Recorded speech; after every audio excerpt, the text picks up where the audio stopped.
Welcome to the Wealth Wisdom, where money has history and knowledge becomes power.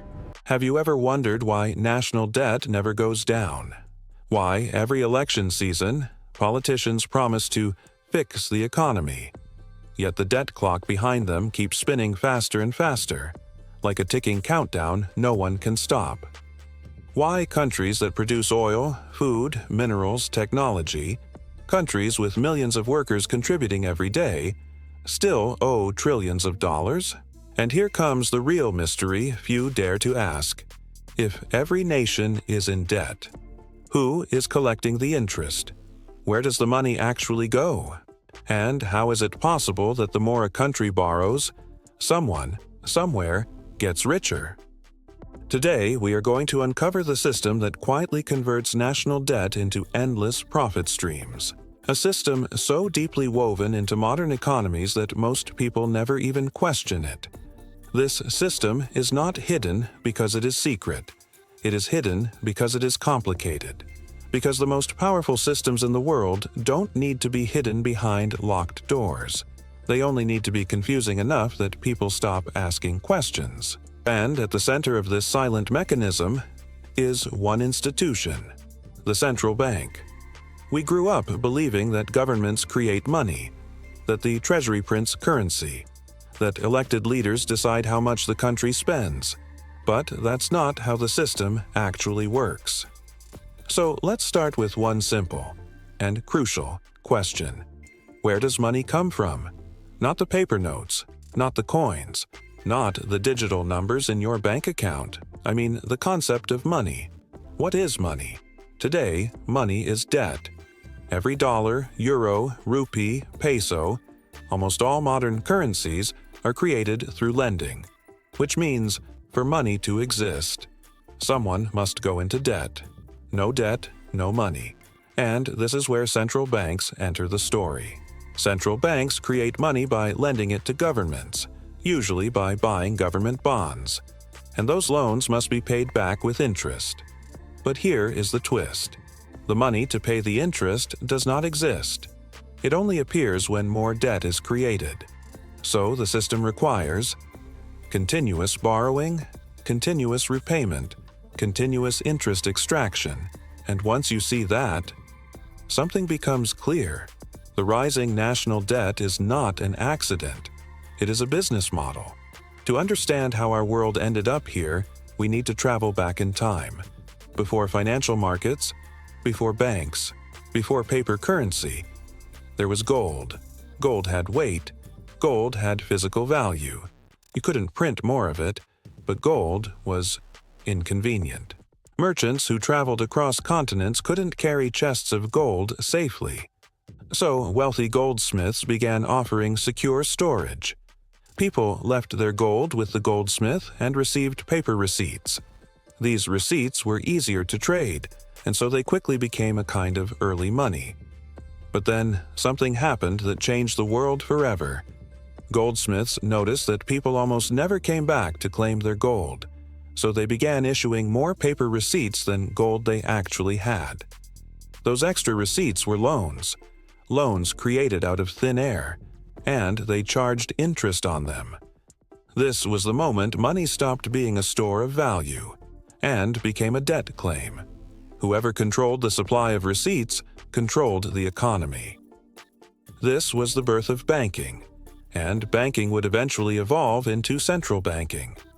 As economies grew, governments realized something dangerous. Private banks had gained the power to influence, even destabilize, entire nations. So governments created central banks to control the money supply, interest rates, national borrowing. But here is the crucial truth most people never learn. It issues government bonds. Central banks and large financial institutions buy these bonds. The government must then pay interest on those bonds. To pay this interest, the government must raise taxes, borrow more money, or both, meaning citizens pay the interest. Your labor becomes taxes. Your taxes pay the interest. The interest becomes profit for the central banking system. This is the mechanism that converts national debt into endless income streams. This system could only expand so far when money was still tied to gold. Gold created a natural limit to debt. So in 1971, U.S. President Richard Nixon made a decision that changed the world. He removed the dollar from the gold standard. Overnight, money stopped representing gold and began representing nothing but government debt. And because the U.S. dollar was, and still is, the global reserve currency, every major country followed. This is when the world entered the age of inflation. This is when wages began stagnating. This is when houses became unaffordable. This is when wealth began moving upward, not by accident, but by design. Today, the U.S. owes over $35 trillion. Japan owes $12 trillion.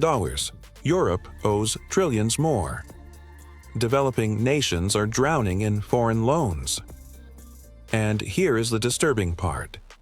These debts are not designed to be repaid. If the debt were paid back, the money supply would collapse. So instead of repaying, governments borrow more. This creates a loop. Borrow, spend, pay interest, borrow more, pay more interest. Meanwhile, cost of living rises. Wealth flows upward. The public becomes more financially dependent, and the central banking system collects profits forever. Every few years, governments claim they are fixing the debt problem. They tighten budgets, raise taxes, cut public programs, but none of these change anything. Because the problem is not spending. The problem is how money is created. As long as money equals debt, debt must always increase, which means central banks must always profit. The same cycle repeats worldwide. Argentina, Greece, Pakistan, Egypt, Ghana, Nigeria. Countries in debt crisis are always given the same prescription. Borrow more, cut social support, sell national assets, devalue their currency. And the result is always the same. Citizens become poorer, prices rise, foreign corporations buy national resources, banks become richer. This isn't failure, it's a formula. 3. Key takeaways. Inflation is rising faster than wages. Nations are becoming more dependent, not more sovereign. A financial reset is not just possible, it is inevitable. When it happens, there will be two groups of people: those who understand the system and position themselves, and those who remain unaware and pay the price. Which group you belong to depends on what you do next. If this opened your eyes, if you believe people deserve to know how the world really works, then share this video. Leave a comment, subscribe for the next chapter. Because awareness is the first step. This system survives on silence, and silence ends when knowledge begins. The story continues.